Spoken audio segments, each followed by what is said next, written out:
Bonjour, alors moi c'est Charles, animateur nature, et aujourd'hui je vais parler du monde des arbres. Surtout ceux qu'on rencontre en pépinière. C'est vrai qu'on les croise, mais on n'y fait pas trop attention. Moi je vais essayer de vous en montrer quelques-uns, de vous donner les noms et quelques anecdotes. Vous êtes d'accord? Alors suivez-moi.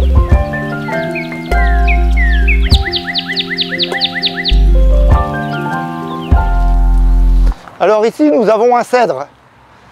Alors il faut imaginer que cet arbre il peut vivre jusque 2000 ans. Et c'est un bois imputrescible.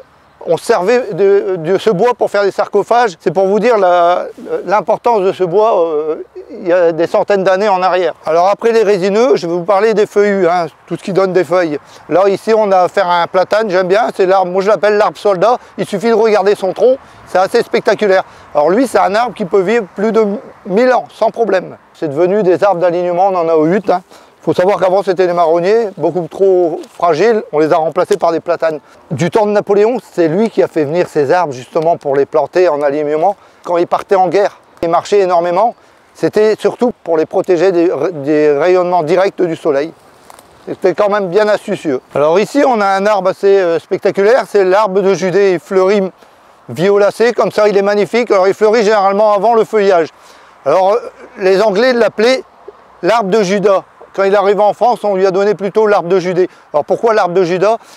Judas, après avoir trahi Jésus, se serait pendu sur cette espèce d'arbre. Et on l'appelle aussi l'arbre de l'amour, tout simplement parce que ses feuilles forment des cœurs. Alors ici, nous avons le frêne.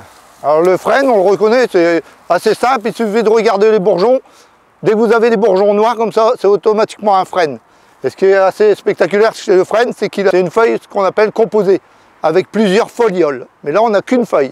Alors là, à côté, sur ce frêne en question, nous avons du lierre. Alors, revient la question du lierre, il étoufferait automatiquement l'arbre. Il faut vous dire que le lierre, c'est un peu comme nous, quand on a froid, on met un manteau. Pour l'arbre, c'est juste moins qu'une protection climatique. Ça lui fait en quelque sorte un manteau. Pourquoi le lierre grimpe? C'est tout simple, vous allez comprendre. Et je vais vous prendre 2 feuilles de lierre. Si je prends les feuilles du bas, ils sont lobées. Si je prends à peu près 1 mètre de haut, ils sont entières. Et c'est le même lierre. Alors pourquoi? Tout simplement parce que là j'ai un feuillage stérile et là j'ai un feuillage fertile.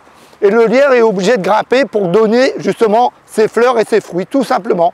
S'il reste au sol, il ne fera jamais de fleurs et de fruits. Alors pour conclure cette promenade, je voudrais vous parler d'un arbre, le saule tétard, que vous voyez ici. Il faut imaginer que c'est un arbre qui a 100-150 ans à peu près, qui a énormément souffert. Il suffit de regarder, il est éclaté de partout et ça ne l'empêche pas, malgré tout, de produire des branches et des feuilles. C'est pour vous dire que chez l'arbre, la vie est très importante. En plus, ce qui est spectaculaire, c'est qu'on a l'impression que Dame Nature a voulu nous offrir une jardinière. Alors c'est sûr que ce n'est pas du géranium et du bégonia, mais quelque part, en voyant la morphologie du tronc et toutes ces plantes qui s'y développent, c'est spectaculaire. Et ce qui est encore plus spectaculaire, c'est que l'arbre, tous ces excréments, parce que ceux-ci sont des excréments, il s'en sert pour consolider son tronc et pour être beaucoup plus rigide. C'est pour vous dire, rien ne se perd, l'intelligence de l'arbre. Et ce que je voulais vous dire aussi, c'est que samedi prochain, j'organise une sortie à la pépinière justement. Le départ, il est de 9 h à 11 h et se fera devant le cerf municipal.